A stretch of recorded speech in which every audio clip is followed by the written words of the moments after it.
కీర్తనలు 25వ అధ్యాయము. దావీదు కీర్తన. యెహోవా, నీ దిక్కునకు చూచి నా ఆత్మను ఎత్తుకొనుచున్నాను. నా దేవా, నీ యందు నమ్మిక ఉంచియున్నాను. నన్ను సిగ్గుపడనీయకుము. నా శత్రువులను నన్ను గురించి ఉత్సాహనీయకుము. నీ కొరకు కనిపెట్టు వారిలో ఎవరునూ సిగ్గునందడు. హేతువు లేకుండానే దోహము చేయువారు సిగ్గునందుదురు. యెహోవా, నీ మార్గములను నాకు తెలియచేయుము. నీ త్రోవలను నాకు తేటపరచుము. నన్ను నీ సత్యమును అనుసరింపచేసి నాకు ఉపదేశము చేయుము. నీవే నా రక్షణకర్తవైన దేవుడవు. దినమెల్లా నీ కొరకు కనిపెట్టుచున్నాను. యెహోవా, నీ కరుణ అతిశయములను జ్ఞాపకము చేసుకొనుము. నీ కృపా అతిశయములను జ్ఞాపకము చేసుకొనుము. అవి పూర్వము నుండి ఉన్నవే కదా. నా బాల్య పాపములను, నా అతిక్రమములను జ్ఞాపకము చేసుకొనకుము.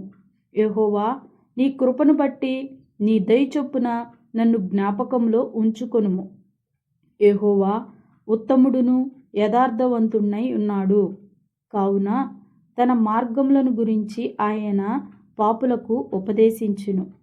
న్యాయ విధులను బట్టి ఆయన దీనులను నడిపించును. తన మార్గమును దీనులకు నేర్పును. ఆయన చేసిన నిబంధనను, ఆయన నియమించిన శాసనములను గైకొని వారి విషయంలో యెహోవా త్రోవలన్నీయు కృపాసత్యములై ఉన్నవి. యెహోవా, నా పాపము బహు ఘోరమైనది. నీ నామమును బట్టి దానిని రక్షింపుము. యెహోవా యందు భయభక్తులు గలవాడెవడో వాడు కోరుకొనవలసిన మార్గమును ఆయన వారికి బోధించును. అతని ప్రాణము నెమ్మదిగా నుండును. అతని సంతానము భూమిని స్వతంత్రించుకొనును. యెహోవా మర్మము ఆయన యందు భయభక్తులు గలవారికి తెలిసియున్నది. ఆయన తన నిబంధనను వారికి తెలియచేయును. నా కనుదృష్టి ఎల్లప్పుడూ యెహోవా వైపుకే తిరిగి ఉన్నది. ఆయన నా పాదములను వలలో నుండి విడిపించును. నేను ఏకాకిని, బాధపడువాడను. నా వైపు తిరిగి నన్ను కరుణింపుము. నా హృదయవేదన అతి విస్తారములు.